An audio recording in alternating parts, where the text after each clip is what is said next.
ఈ సభ్యులందరికీ ఒకటే చేస్తున్నా, ఈ సంవత్సరం అయితే నీళ్లు పోతా ఉంటే నాకు నిద్ర రాలేదు. ఎట్టి పరిస్థితుల్లో అన్ని రిజర్వాయర్లో పూర్తిగా నీళ్లు నిలబెట్టగలిగితే ఒక 2-3 సంవత్సరాలు అటు ఇటు వర్షాలు పడినా కరువు రాదనే ఉద్దేశంతోనే శ్రద్ధ పెట్టాం, జయప్రదంగా చేయగలిగాం. డిపార్ట్మెంట్ అభినందిస్తున్నా. రాత్రి మగుళ్ళు కష్టపడుతున్నారు.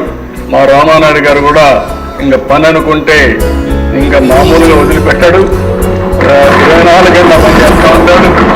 ప్రధాన మీరు చూస్తే 87% ఈ రోజున, మొన్నైతే 93% రిజర్వాయర్లన్నీ ఫుల్ చేసిన ఘనత ఇరిగేషన్ డిపార్ట్మెంట్ది, మా మంత్రిది, వీళ్ళందరికీ అని చెప్పి నేను మీకు తెలియజేస్తున్నా.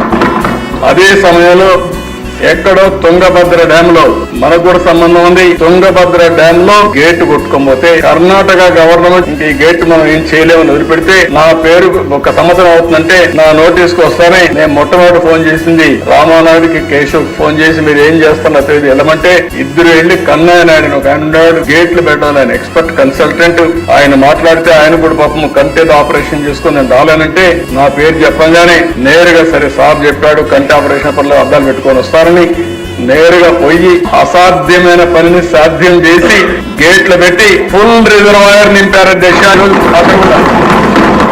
తలుచుకున్నప్పుడు చాలా సంతోషం అనిపించింది.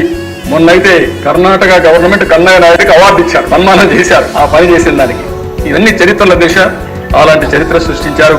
దీనికి మనస్ఫూర్తిగా అయితే పని ఇప్పుడే అయిపోలేదు. మొత్తం రాష్ట్రంలో అన్ని ప్రాజెక్టులు పూర్తి చేసి ప్రతి ఒక్క ఎకరాకు నీళ్లు ఇవ్వగలిగితే అది ఒక చరిత్ర. ఆ దిశగా పనిచేస్తాం.